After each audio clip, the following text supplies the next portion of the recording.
ठीक है। तो थर्मोडायनेमिक्स पढ़ते थे बेटा, ठीक है। थर्मोडायनेमिक्स में क्या पढ़ा था हमने कल डेल्टा एच और डेल्टा ई के बीच में रिलेशनशिप कर लिया था and give density numericals, right. Important बेटा वो न्यूमेरिकल्स। now आज हम एक बहुत इंपॉर्टेंट टॉपिक पे आ रहे हैं, उसका नाम है heat capacity.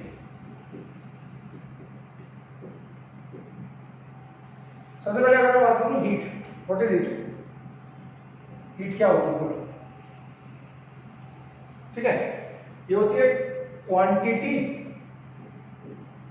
Of energy transferred between system and surrounding. ठीक है, मतलब वो एनर्जी जो सिस्टम और सराउंडिंग के बीच में ट्रांसफर होती है ड्यू टू किसकी वजह से? टेम्परेचर डिफरेंस की वजह से। आपको सिखाया था मैंने, सिखाया था, क्या सिखाया था? सपोज मेरे सिस्टम है, दिस इज माय सिस्टम, ठीक है।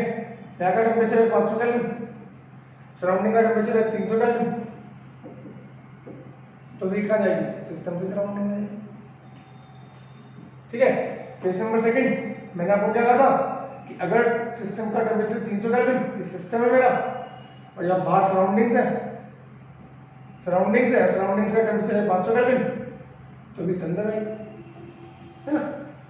तो हम क्या बोल रहे हैं, हीट क्या है? ये वो एनर्जी है जो कि सिस्टम और सराउंडिंग के बीच में ट्रांसफर हो रही है टेम्परेचर डिफरेंस की वजह से। क्या बोला? दोबारा बोलिए।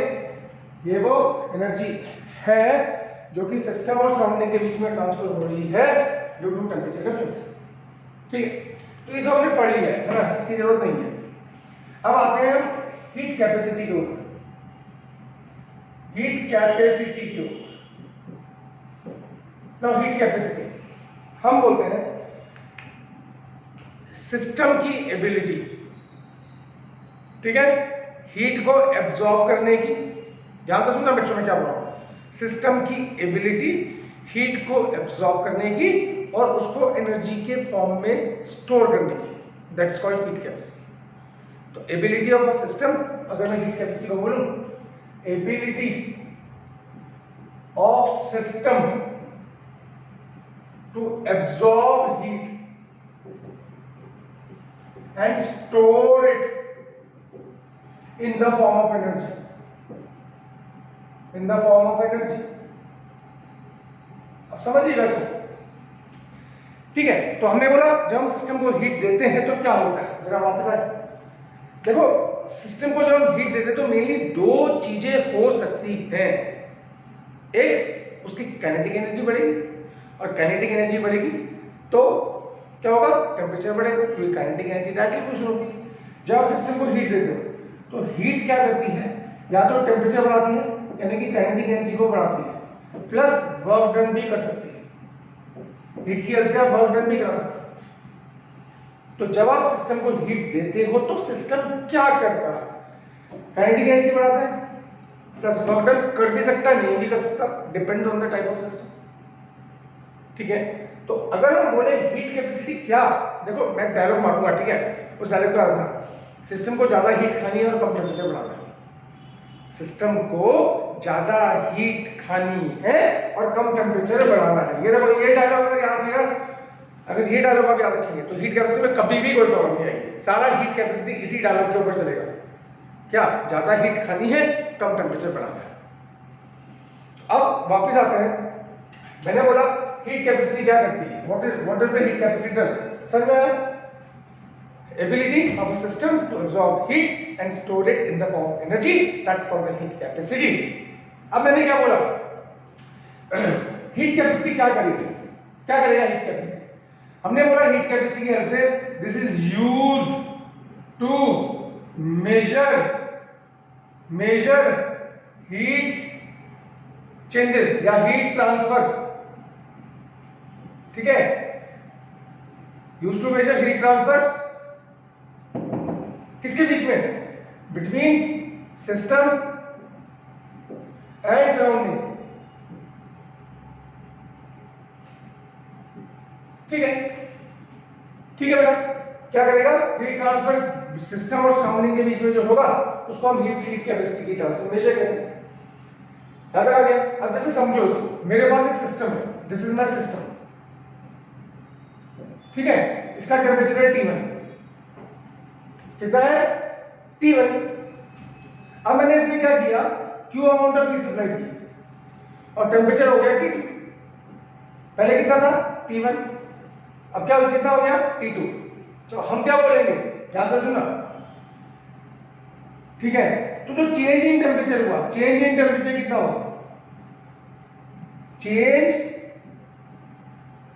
इन टेम्परेचर कितना हुआ भाई T2 माइनस T1, ठीक है। आप इसको डेल्टा T लिख सकते हैं। तो हम बोलेंगे, ध्यान से सुनना मैंने क्या बोला, हम ये बोलेंगे कि जो चेंज इन टेम्परेचर हुआ, क्या हुआ, चेंज इन टेम्परेचर, वो किसकी वजह से हुआ, हीट ट्रांसफर की वजह से, directly proportional to heat transfer. ध्यान से सुनना, देखो नए तरीके से सिखा रहा हूं, अब ध्यान से सुनना, मैं बुक वाली तरीके से सिखा रहा हूं। जो हमने पहले टेम्परेचर किया था T1, क्या किया, Q amount of heat supply की, टेम्परेचर कितना हो गया T2, चेंज इन टेम्परेचर कितना हुआ डेल्टा T, तो delta T is directly proportional to Q। बोलो हां या ना, डायरेक्टली प्रोपोर्शनल टू Q, ठीक। और Q is equal to C delta T। अब इस C को बोलेंगे हीट कैपेसिटी। तो हीट डायरेक्टली प्रोपोर्शनल है, यानी कि कांस्टेंट हमने लगाया और कांस्टेंट को बोला हीट कैपेसिटी। अब हमने बोला हीट कैपेसिटी क्या, अब आपके साथ है हीट कैपेसिटी क्या, तो हम बोलेंगे, अगर मैं बोलूं C, what is C, C क्या आ जाएगा, C is equal to Q over delta T, ठीक है। तो कितनी हीट, अब देखो मेरा डायलॉग, सिस्टम को हीट दी, टेम्परेचर बढ़ा। अब C ज्यादा कब, जब ज्यादा हीट खाएगा सिस्टम, दिख रहा है आपको, गुड। C ज्यादा कब, जब ये ज्यादा, C is directly proportional to D। तो मैंने क्या कहा था, C ज्यादा कब, हीट कैपेसिटी ज्यादा कब, जब Q ज्यादा, और Q ज्यादा मतलब ज्यादा हीट खाएगा, और डेल्टा T क्या होना चाहिए, कम कम कम। तो मैंने, मेरा डायलॉग क्या था, ज्यादा हीट खानी है कम टेम्परेचर बढ़ाना है, ज्यादा हीट खानी है कम टेम्परेचर बढ़ाना है, तो हीट कैपेसिटी ज्यादा, ठीक है। तो मैंने क्या बोला, जब आप सिस्टम को हीट देते हो तो सिस्टम दो काम करता है, ठीक है, उस हीट से। चलो एक ही काम पे आते हैं, दूसरे काम पे इसको छोड़ देते हैं। सिस्टम को हीट दोगे तो टेम्परेचर तो बढ़ेगा, क्योंकि हीट काइनेटिक एनर्जी बढ़ाएगी और काइनेटिक एनर्जी टेम्परेचर बढ़ाएगी, ठीक है, ठीक है। तो हीट ज्यादा खानी है, कम टेम्परेचर बढ़ाना है, तो हीट कैपेसिटी ज्यादा, ठीक। तो अब हम क्या बोलेंगे, हीट कैपेसिटी क्या, व्हाट इज हीट कैपेसिटी, बोलो बोलो बोलो। हीट, अगर ये 1 डिग्री होगा, ये 1 केल्विन होगा, अगर डेल्टा T 1 केल्विन है या 1 डिग्री सेल्सियस है, तो हम क्या बोलेंगे, C is equal to Q। तो heat capacity is the amount of heat required to raise the temperature by 1 Kelvin or 1 degree Celsius, ठीक है ना बच्चों। अगर हमने बोला डेल्टा T1 है तो C is equal to Q, तो हम क्या बोलेंगे, हीट कैपेसिटी क्या, कितनी हीट सिस्टम ने खाई 1 केल्विन या 1 डिग्री टेम्परेचर को बढ़ाने के लिए। मेरे ख्याल से हीट कैपेसिटी यहां पे समझ में आ गया। आगे चलें, हीट कैपेसिटी, तो वही एक डायलॉग याद रखना, बस ज्यादा हीट खानी है कम टेम्परेचर बढ़ाना है, तो हम बोलेंगे सिस्टम की हीट को एब्जॉर्ब करने की कैपेसिटी ज्यादा, यानी कि हीट कैपेसिटी ज्यादा, ठीक बेटा, याद आ गया, आ गया। चलिए जी, अब आगे हम थोड़ा आगे बढ़ते हैं, अब हम बोलते हैं स्पेसिफिक हीट कैपेसिटी। तो ये आपने नोट कर लिया, बहुत सारे नोट कर लेना बेटा, ठीक है। पहले टर्म्स क्लियर कर लेते हैं, फिर बड़ी बात पे आएंगे। मेरे ख्याल से यहाँ तक समझ में आ रहा होगा सबको। अब आते हैं specific heat capacity, specific heat capacity, ठीक है। इसको CS लिखता हूं, अब कुछ नहीं करना, पिछली बार क्या था, हमने कोई मास नहीं लिया था, अमाउंट ऑफ सब्सटेंस नहीं लिया था, हमने बोला भाई किसी भी सब्सटेंस की 1 केल्विन या 1 डिग्री सेल्सियस को टेम्परेचर बढ़ाने में जितनी हीट लगेगी, यूज होगी, दैट्स कॉल्ड हीट कैपेसिटी। अगर आपके पास सब्सटेंस का मास गिवन है, तो हम क्या बोलेंगे heat capacity, specific heat capacity क्या, हीट कैपेसिटी या heat needed to raise the temperature of unit mass of a substance. अब वो मास ग्राम्स में हो सकता है, वो मास किलोग्राम में हो सकता है, मतलब इस बार मास स्पेसिफाइड है। पिछली बार क्या था, कुछ भी नहीं था कि भैया कोई भी सब्सटेंस है मास कितना भी है, मास नहीं गिवन था, कुछ भी गिवन नहीं था, भाई किसी भी सब्सटेंस की 1 केल्विन टेम्परेचर बढ़ाने में जो भी हीट लगेगी that's called the heat capacity. अब अगर हमने उसमें यूनिट मास जोड़ दिया या 1 ग्राम ऑफ अ सब्सटेंस या 1 किलोग्राम ऑफ अ सब्सटेंस, ठीक है, तो उसको बोलेंगे specific heat, unit mass of a substance by 1 kelvin और 1 डिग्री सेल्सियस। ठीक है, अब ये देखो ये आ गया यूनिट मास, नई चीज क्या है, यूनिट मास। तो अब हम क्या बोलेंगे, स्पेसिफिक हीट कैपेसिटी को क्या बोलेंगे, हीट कितनी खाई अपॉन कितना टेम्परेचर बढ़ाया, ठीक है, और यहां पे आ गया मास। भाई सी क्या था, सी क्या, क्यू ओवर डेल्टा टी था। अब उसने क्या बोला कि यूनिट मास आ गया, तो यहां पे एमपीएल है ना बच्चों। अब उसने क्या बोला यूनिट मास, तो मास भी स्पेसिफाई करना पड़ेगा, ठीक है। तो अब यहां आएगा यूनिट क्या रहेगी, यूनिट हीट की यूनिट क्या, जूल, मास की यूनिट क्या, ग्राम और किलोग्राम, ठीक है, और टेम्परेचर की यूनिट क्या, केजी, और इसकी यूनिट क्या, टेम्परेचर की यूनिट क्या, केल्विन, तो जूल पर ग्राम पर केल्विन और जूल पर किलोग्राम पर केल्विन। याद आ गया, नजर आ रहा बेटा, ठीक। अब एक और टर्म आ जाती है मोलर हीट कैपेसिटी। पहले बेटा टर्म्स क्लियर कर लो है ना फटाफट। मोलर हीट कैपेसिटी, इसको लिखते हैं सीएम। मोलर हीट कैपेसिटी क्या, सब कुछ वही है, हीट इस बार क्या रहेगा, यूनिट मास की जगह 1 mole of substance, heat needed to raise the temperature of 1 mole of a substance by 1 kelvin और 1 डिग्री सेल्सियस। ठीक है बच्चे, इस बार क्या करना है हमें, हीट है तो इस बार क्या है, हमने मास की जगह क्या लिख दिया, मोल लिख दिया। अगर मास नहीं है, अगर हमें सब्सटेंस का अमाउंट नहीं दे रखा है तो हीट कैपेसिटी, अगर सब्सटेंस का मास ग्राम्स में या किलोग्राम्स में दे रखा है तो स्पेसिफिक हीट कैपेसिटी, अगर सब्सटेंस का अमाउंट मोल्स में दे रखा है तो मोलर हीट कैपेसिटी। भाई सब बार आपको क्या करना है, 1 केल्विन या 1 डिग्री टेम्परेचर बढ़ाना है ना, हर बार आपको 1 केल्विन या 1 डिग्री टेम्परेचर बढ़ाना है। अगर मास स्पेसिफाइड नहीं है तो हीट कैपेसिटी, अगर मास स्पेसिफाइड है ग्राम्स में या किलोग्राम्स में तो स्पेसिफिक हीट कैपेसिटी, अगर मास की जगह अमाउंट ऑफ सब्सटेंस दे रखा है मोल में तो मोलर हीट कैपेसिटी। अब इसको मोलर हीट कैपेसिटी को क्या लिखोगे, heat upon number of moles into delta T.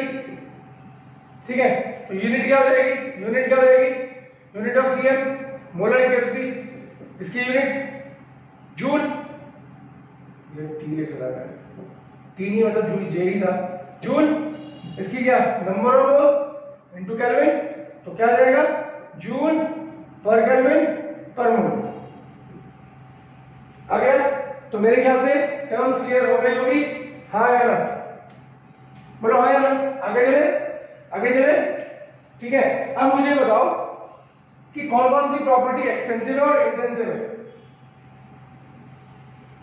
अब मुझे बताओ कौन कौन सी प्रॉपर्टी एक्सटेंसिव और इंटेंसिव, आपने पढ़ रखी एक्सटेंसिव प्रॉपर्टी और इंटेंसिव प्रॉपर्टी जो अमाउंट पे डिपेंड करती है। ठीक है, अब यहां मैंने बोला हीट कैपेसिटी, क्या ये अमाउंट पे डिपेंड करती है, क्या हम इसमें अमाउंट बोल रहे हैं, नहीं बोल रहे हैं, तो क्या होगी एक्सटेंसिव प्रॉपर्टी। ठीक है, पर CS and CP, sorry CS and CM, specific heat capacity and molar heat capacity, इसमें अमाउंट स्पेसिफाई कर रहे हैं, क्या कर रहे हैं, तो क्या जाएगी इंटेंसिव प्रॉपर्टी। ठीक है बच्चों, तो मेरे ख्याल से ये समझ में आ गया होगा। अब देखो मेरे पास 2 सब्सटेंस है, एक है सब्सटेंस A, एक है सब्सटेंस B। ठीक है, दोनों में 1 केल्विन टेम्परेचर बढ़ाना है। ठीक, पहले इसका टेम्परेचर T1 था 25 डिग्री सेल्सियस, हमने T2 करना है 26 डिग्री सेल्सियस। ठीक है, इसका भी टेम्परेचर है 25 डिग्री सेल्सियस, हमें T2 करना है 26 डिग्री सेल्सियस। ठीक है बच्चों, अब जरूरी नहीं है कि दोनों सब्सटेंस जो है वो सेम हीट खाएंगे। अब इस टर्म को समझना, मैंने अभी क्या किया, 10 किलो जूल हीट दी, तब जाके टेम्परेचर बढ़ा, और यहाँ पे 8 किलो जूल हीट की, तब जाके टेम्परेचर बढ़ा। तो इसकी हीट कैपेसिटी 10 किलो जूल, इसकी हीट कैपेसिटी 8 किलो जूल। तो हम क्या बोल रहे हैं, हम ये बोल रहे हैं कि जो अलग अलग सब्सटेंस होते हैं उनकी हीट को एब्जॉर्ब करने की कैपेसिटी यानी कि हीट कैपेसिटी अलग अलग होती है, सबकी एक जैसे नहीं हो सकती। याद रखा समझ में, याद रखा समझ में, हाँ है ना। दूसरी बात, एक चीज और सिखानी है। ठीक है, हम लिखते हैं C is equal to Q over dt, ऐसा लिख सकते हैं Q ओवर dt।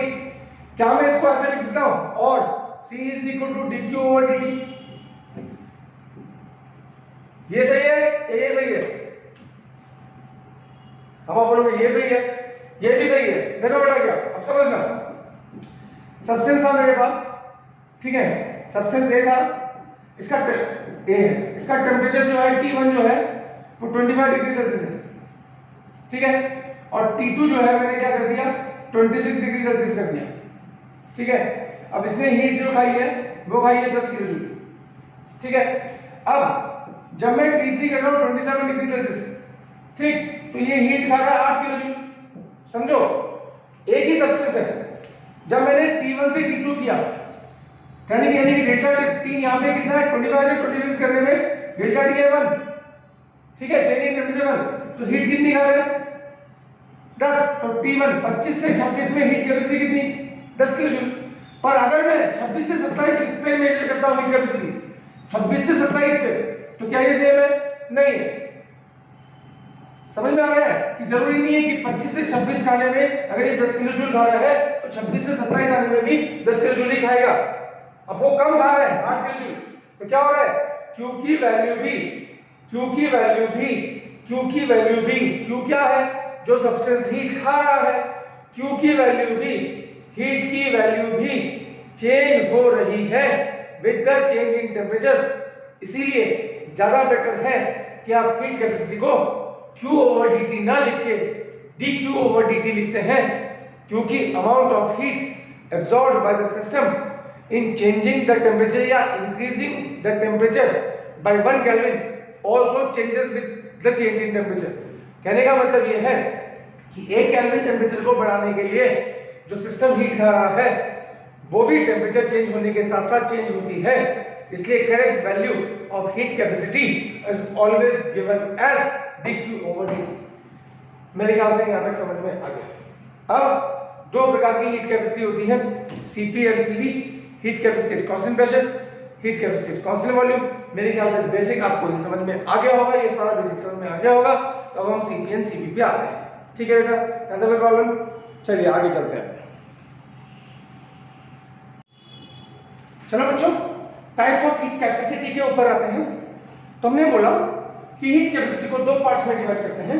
पहला heat capacity constant volume and heat capacity constant pressure.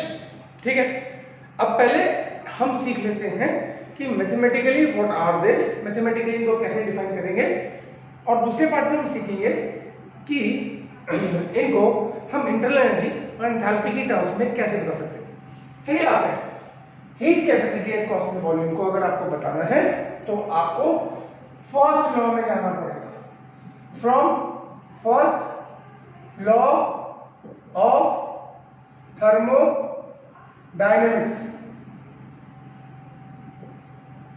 ठीक है, फर्स्ट लॉ ऑफ थर्मोडायनेमिक्स में आता है, क्या था, Q is equal to du plus pdv, heat change, change in internal energy plus pressure, volume work बोलते हैं इसको। मतलब ये था आपके पास, ये था ना आपका du is equal to dq minus pdv, तो इसको उठा के रख जाएंगे, तो ये बनेगा आपका फर्स्ट लॉ। ठीक है जी, इसमें कोई प्रॉब्लम? जल्दी बोलो, इसमें कोई प्रॉब्लम? जल्दी बोलो, ऐसा हो गया। अब मैं अगर बोलूं कि भैया आपने बोला ठीक है भाई dq आपने कर लिया, pdv आपने कर लिया, अब हम बोलते हैं डिवाइड बाई dt, पूरी इक्वेशन को dt से डिवाइड करो तो मेरे पास क्या आ जाएगा, dq over dt du over dt plus p dv over dt। ठीक है, अब अगर कांस्टेंट वॉल्यूम है, क्योंकि हम किसकी बात कर रहे हैं, heat capacity constant volume, at constant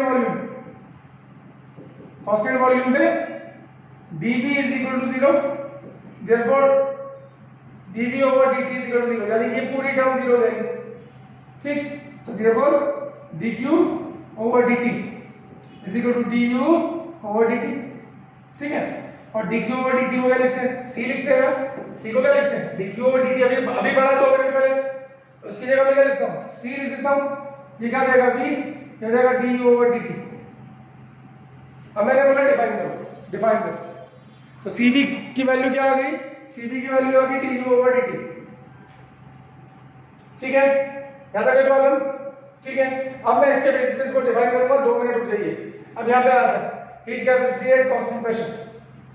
ठीक है, ये क्या है, अब चलो बच्चों Cp पे आता है, Cp we know that H is equal to U plus Pv होता है।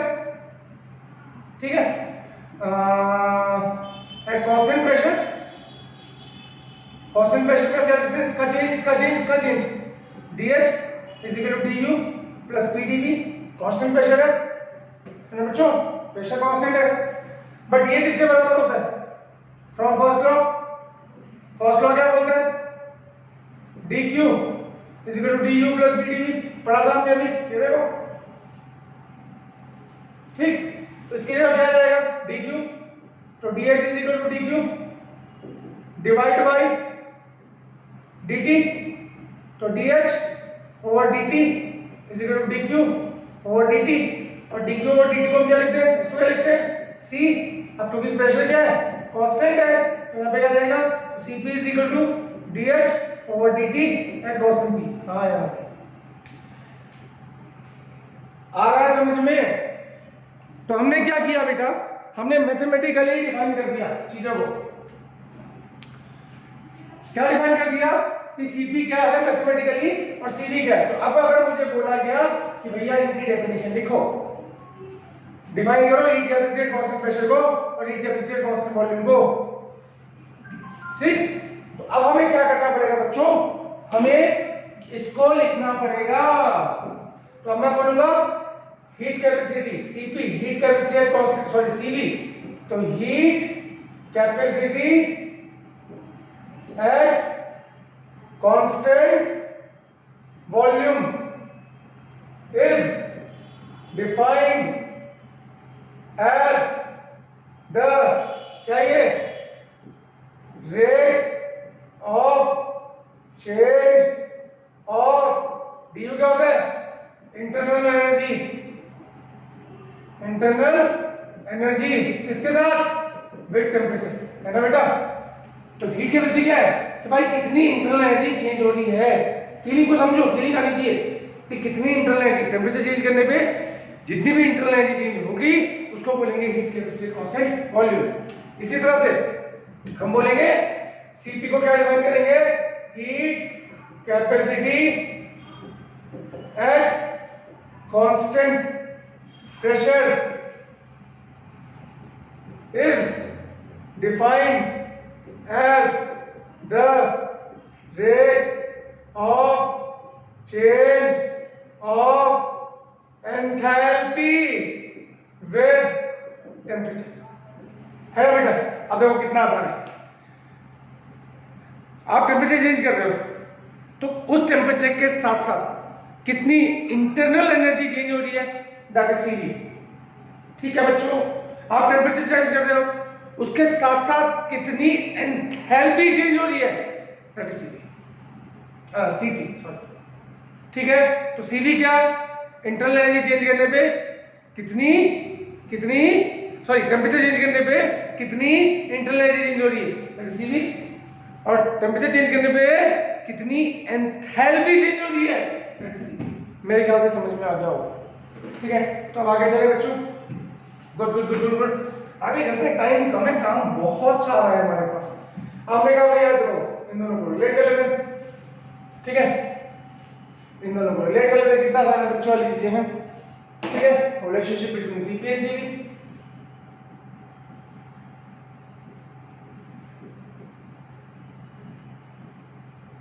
सीपी एंड सीवी, तो पहले ना बेटा मैं आपको क्या करता हूँ, देखो ये सब बहुत हॉट टॉपिक है और आपको ये सब लोग क्या करते हैं इसको, सब लोग इसको मैथमेटिकली सिखाते हैं, पर मुझे मैथमेटिकली नहीं सिखाना, मैथमेटिकल से ज़्यादा बढ़िया है theoretically.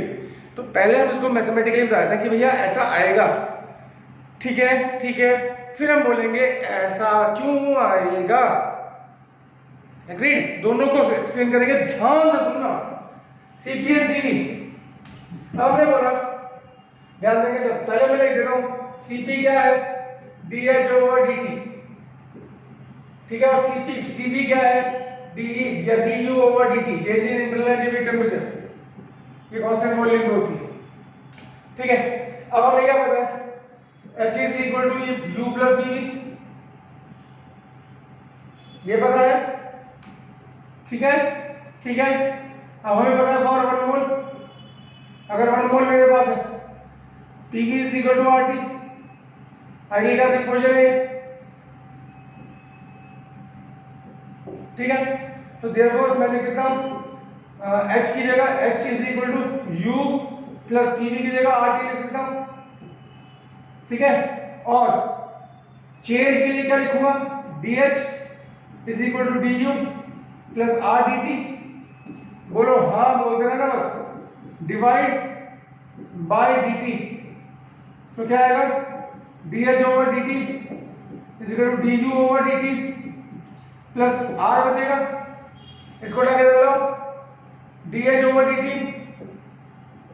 Is equal minus DU over DT, देख बड़ा बड़ा ना बेटा, टाइम नहीं है, इज इक्वल टू R, इसको क्या लिखते हैं CP, इसको क्या लिखते हैं CV, इसको क्या लिखते हैं R, तो CP CV से ज्यादा है कितना, R, है ना। तो relationship between CP and CV क्या आया कि CP minus CV is equal to R, इसमें कोई इशू है तो जल्दी बताइए, CP माइनस CV कितना आया बच्चों, CP minus CV is equal to R, यहां तक आया समझ में। अब देखो इसको मैं यही जोड़ रहा हूं, अब मैं आपको आता हूं व्हाट इज R, ऑल्दो हमने पहले पढ़ रखा है, पर इसको समझिए व्हाट इज R, R क्या है, R क्या है ये समझना बहुत जरूरी है।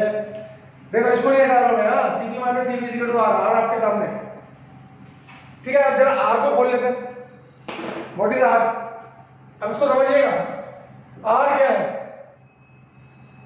ठीक है, ऑल्दो मुझे बोलना नहीं चाहिए पर मैं बोल रहा हूं, कोई बात नहीं, नेचर ऑफ R के बारे में बात कर लेते हैं। आइडियल गैस इक्वेशन क्या है, PV is equal to nRT, R is equal to PV over NT,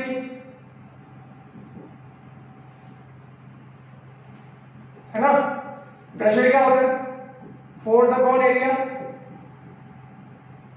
into volume upon NT, pressure को खोल दिया ना, प्रेशर को ये लिख दिया, फोर्स अपॉन लेंथ का स्क्वायर इनटू लेंथ का क्यूब अपॉन एनटी, एनटी ही लिख दूं, ठीक है, ये कैंसिल आउट, तो force into displacement N into T, ये आर की वैल्यू है, फोर्स इनटू डिस्प्लेसमेंट को क्या बोलते हैं, वर्क डन बोलते हैं, एन इनटू टी, ठीक है। अब आ जाओ आगे, if n is equal to 1 mole, अगर 1 मोल गैस है, and T is equal to 1 Kelvin or 1 degree Celsius, therefore R is equal to work done, ठीक है। तो R क्या है, R जिसको कि हम गैस कांस्टेंट बोलते हैं, ये किसके बराबर है, is equal to work done, किसका, by 1 mole of a gas, कब, इन इंक्रीजिंग द टेम्परेचर, ध्यान से देखना बच्चों, बाय 1 केल्विन और 1 डिग्री सेल्सियस, इसको पकड़ लो, फिर देखो मैं कितना प्यारा एक्सप्लेनेशन देता हूं उसका। R किसके बराबर आ गया, ये समझ में आया, पीवी आइडियल गैस इक्वेशन से PV is equal to NRT, R को बोल लो पीवी ओवर एनटी। प्रेशर क्या होता है, फोर्स अपॉन एरिया, वॉल्यूम को वॉल्यूम रहने दो, फोर्स एरिया को लिख सकते हैं लेंथ स्क्वायर, वॉल्यूम को लिख सकते हैं length cube, force into length, force into displacement को बोलते हैं work done, N into T. ठीक है, अगर एन 1 मोल है, टी 1 केल्विन है, तो आर वर्क डन हुआ। तो हम क्या बोलेंगे, 1 मोल गैस जब 1 केल्विन टेम्परेचर बढ़ाने में, 1 मोल गैस 1 केल्विन टेम्परेचर बढ़ाने में जितना काम करेगी, that is called R, that is called R, that is called R. आगे बात समझ में, हमने बोला ठीक है। तो आर क्या है, work done by 1 mole of gas in increasing the temperature by 1 kelvin और 1 डिग्री सेल्सियस। और हमने क्या देखा कि Cp - Cv is equal to R R है। अब इसको कैसे एक्सप्लेन करेंगे, ये जो हमने सीखा। आइए वापस आते हैं, क्या तक आ गया, आर समझ में आया। आर को रख लो बेटा, 1 मोल गैस 1 केल्विन टेम्परेचर बढ़ाने में जो भी काम करेगी, दैट इज अपने 1 मोल गैस 1 केल्विन टेम्परेचर या 1 डिग्री टेम्परेचर बढ़ाने में जो भी काम करेगी, दैट्स कॉल्ड द आर। और Cp - Cv क्या आ रहा है, इसी आर के बराबर आ रहा है। कैसे एक्सप्लेन करोगे, आते हैं वापस। लंबा हो जाएगा आज का वीडियो, कोई बात नहीं, करते रहो बस। ठीक है, अब आएगा, हम बात कर रहे हैं, हमारे पास 2 सिलेंडर है, ध्यान से सुनना बेटा। ठीक है,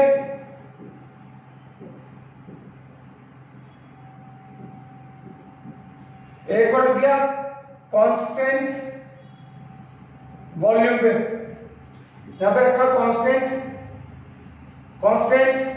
प्रेशर पे, यहां पे Cv की बात होगी और यहां पे Cp की बात होगी। 1 मोल गैस है, 1 मोल गैस है, ध्यान से सुनना मैं क्या बोल रहा हूं।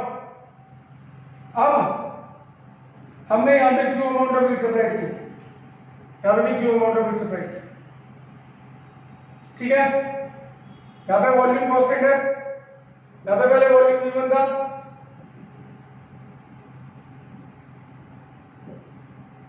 अब वॉल्यूम V2 हो गया। अब ध्यान से सुनो, 1 मोल गैस ली,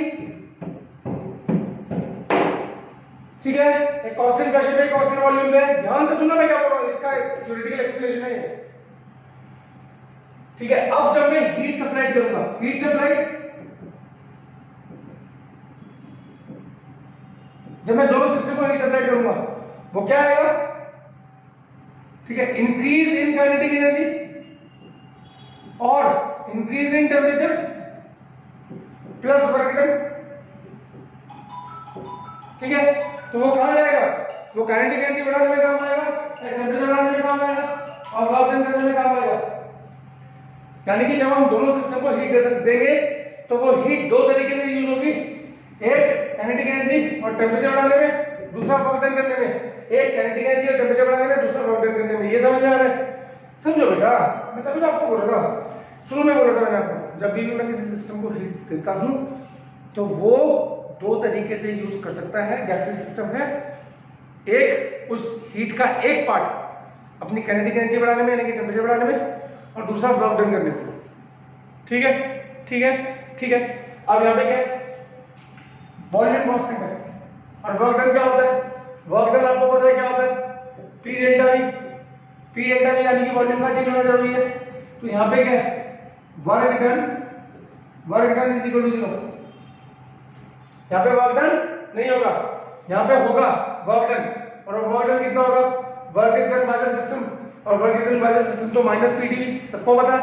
अब समझिए हीट कैपेसिटी क्या होती है, ये क्या होती है, Cp क्या होती है, Cp क्या होती है, 1 केल्विन टेम्परेचर बढ़ाने के लिए जो हीट खाएगा। ठीक है, और ये क्या है, 1 केल्विन टेम्परेचर बढ़ाने के लिए जो हीट खाएगा, और ये क्या है, कांस्टेंट प्रेशर पे, ये क्या है, कांस्टेंट वॉल्यूम पे। ठीक, अब जब कांस्टेंट प्रेशर की बात कर रही है, ये प्रेशर कांस्टेंट है, यहाँ पे कांस्टेंट भी है, पर वॉल्यूम क्या चेंज, वॉल्यूम चेंज हो रहा है तो क्या होगा, ये जो सिस्टम है, ठीक है, ठीक है, ये कितनी हीट खाएगा, 18.31 जूल हीट खा रहा है। ठीक है, कितनी हीट खा रहा है, 18.31 जूल। ठीक है, किसके लिए, डेल्टा टी दोबारा लिख रहा हूं, ये वाला जो सिस्टम है कांस्टेंट प्रेशर पे, ये खा रहा है 18.314 जूल, ठीक है। डेल्टा टी कितना है? डेल्टा टी है 1 केल्विन, ठीक। और ये कितनी खा रहा है? ये सीवी है, यहां पे लिखा हूं सीवी है, ये कितनी खा रहा है? 10 जूल। डेल्टा टी कितना है? 1 केल्विन, ठीक। अब ये ज्यादा क्यों खा रहा है? ये ज्यादा खा रहा है ना, तो सीपी माइनस सीवी कितना हुआ? 18.314 माइनस 10 यानी कि 8.314 and that is equal to R. R की वैल्यू होती है। अब बोलोगे सर आपने तो जानबूझ के कर दिया 18.31। मैंने जानबूझ के इसलिए किया क्योंकि मुझे पता है तो आना आ रही है, मैं तो वैल्यू ले रहा हूं। सपोज इसने 18.314 गई, अब वो बोलेगा, अब आपका सवाल होना चाहिए सर 1 केल्विन टेंपरेचर बढ़ाने के लिए इसने ज्यादा हीट क्यों खाई? क्योंकि बेटा ये दो काम कर रहा है, एक अपनी काइनेटिक एनर्जी बढ़ा रहा है यानी कि टेंपरेचर बढ़ा रहा है, और दूसरा वर्क डन कर रहा है, तो ज्यादा हीट तो खाएगा नहीं खाएगा? ये सिस्टम दो काम कर रहा है नहीं कर रहा है? जल्दी बोलो। एक क्या कर रहा है?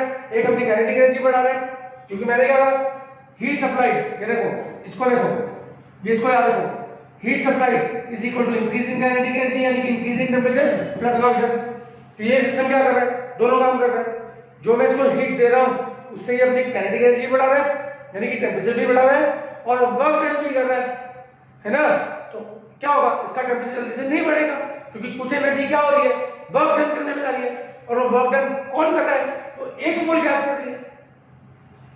समझ में आया? अब इसमें क्या हो रहा है? जो भी मैं हीट सप्लाई कर रहा हूं वो सारी की सारी क्या कर रही है? वर्क डन तो 0 है क्योंकि वॉल्यूम चेंज होगा नहीं, तो सारी की सारी क्या होगी? सारी की सारी हीट जो मैं दूंगा वो काइनेटिक एनर्जी बढ़ाएगी यानी कि टेंपरेचर बढ़ाएगी, यानी कि इसका टेंपरेचर जल्दी बढ़ेगा, यानी कि कम हीट खाएगा और 1 केल्विन टेंपरेचर जल्दी बढ़ाएगा। ये ज्यादा हीट खाएगा, कितना ज्यादा खाएगा? अब हमें पता है कि सीपी माइनस सीवी हमारा आर आ रहा है, ऑब्वियस सी बात है आर क्या है? उतनी ही ज्यादा खाएगा जितना 1 मोल गैस काम करेगी, क्योंकि इसमें एक्स्ट्रा क्या हो रहा है? 1 मोल गैस काम कर रही है, और वो किसके बराबर होता है? मेरे ख्याल से समझ में आ गया होगा। बोलो हाँ या ना। आया? कुछ की नहीं आया? नहीं आया तो ठीक है, आया तो भी ठीक है। आया बच्चे? आगे चलूं? आगे आ गया? अब एक पार्ट और कर लेते, जब कर ही रहे यहाँ पे तो एक पार्ट और कर लेते हैं इसका।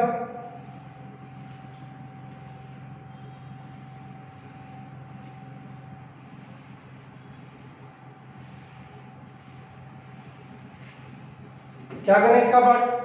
आइए फटाफट calculation of delta U and delta H. ठीक है जी, थोड़ा बच्चों वाला काम और कर लेते हैं, then we will do the numericals. ठीक है, तो डेल्टा यू क्या है? डेल्टा यू क्या है? बोलो बोलो जल्दी बोलो। ठीक है, चलो करके देखते हैं। फॉर 1 मोल ऑफ, पहले हम डेल्टा यू का कैलकुलेशन कर लेते हैं। For 1 mole of oil gas, ठीक है, यहां पे करेंगे हम डेल्टा एच का calculation.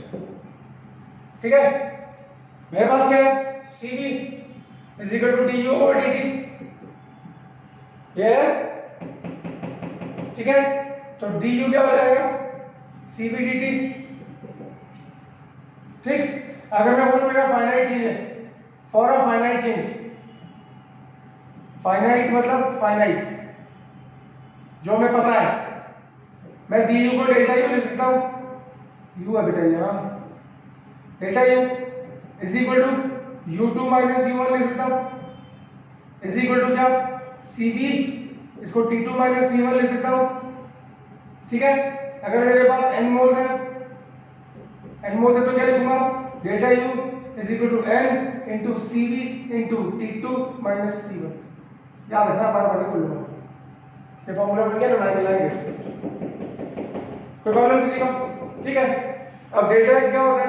Delta H is equal to delta U, पढ़ रखा है ये? चलो हम ऐसे लिख देते हैं, डेल्टा U प्लस PV लिख सकते हैं। हाँ, भाई H is equal to U plus PV होता है, तो delta H is equal to delta U plus PV। ठीक है, और इसको बोल लोगे तो delta U plus delta PV from ideal gas equation. फटाफट देखना, बच्चों वाली चीज है। आगे क्या है equation, Pv is equal to RT,